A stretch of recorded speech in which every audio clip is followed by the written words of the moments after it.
While schools across the country are in the process of finalizing preparations to receive grade 7 and grade 12 learners when schools reopen on June the 1st, a student movement has begun to surface online.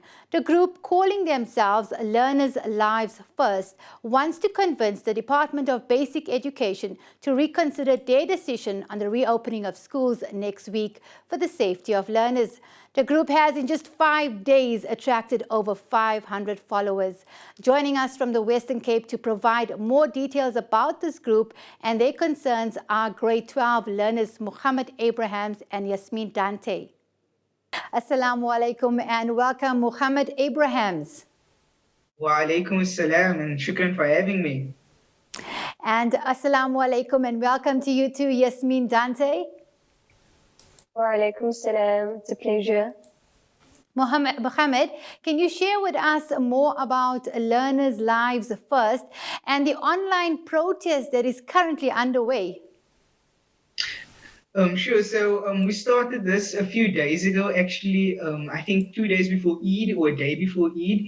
And what it's about is about urging the minister to reconsider the decision of opening schools. We are of the opinion that schools are not ready to be reopened in the midst of this virus, and while we are about to experience the peak as well. We think that this is a very rash decision with regards to opening of schools. So we've urged a lot of learners to join us in this movement to attract the minister's attention to reconsider the decision of reopening schools.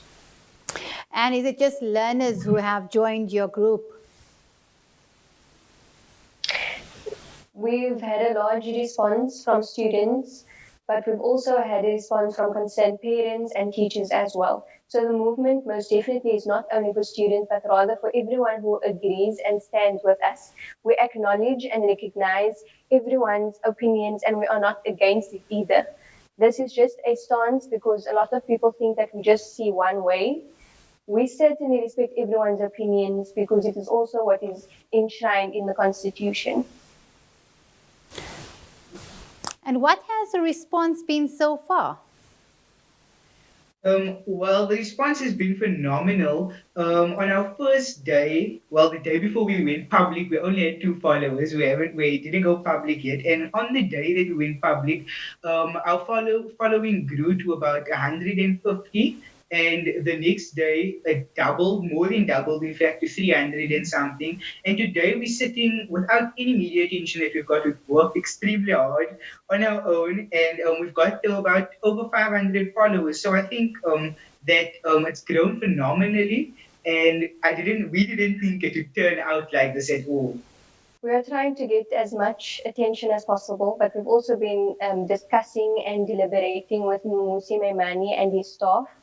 We've been discussing with SAW News and, of course, ITV and Cape August. We plan to submit a letter by tomorrow with all the data that we have accumulated according to the statistics. And on our Instagram poll, about 58% of learners are not returning to school. After this, we don't want to leave the movement stagnant and rather turn into a youth organization and stand up for the rights of youth and the voices of youth to be heard. Even a month for us would be okay and sufficient enough just to see how the pandemic increases or decreases. When do you think it should be a good time to reopen the schools?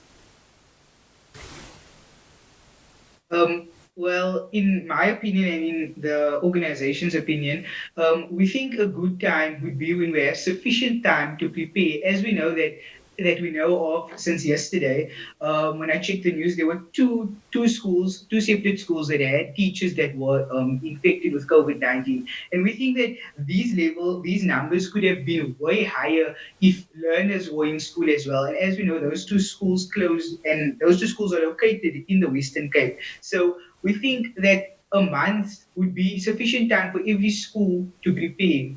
From discussing with teachers whose names we can't mention also, they say that each school has to actually technically fend for themselves and work out their own different type of plan as to how to contain the virus or prevent the virus from spreading within their own school. So there isn't exactly a plan that schools should follow. They just have to follow their own type of, how can I say, way of making sure that the virus doesn't spread within their own schools. So we think that a month would be sufficient time enough for schools to prepare. As you know, teachers only returned on the 23rd of May, and we are returning on Monday. So that is not enough time for one school to prepare for the arrival of learners in the midst of this pandemic.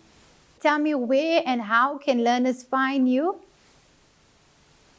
So they can find us on Instagram at learners_lives_first. And it's the same for Twitter, learners_lives_first. And for Facebook, it would just be learners lives first. Okay, thank you so much, Muhammad and Yasmin, for your time today. We wish you all the best with your endeavor. Shukriyan, Jazakallah khair. Thank you for having us.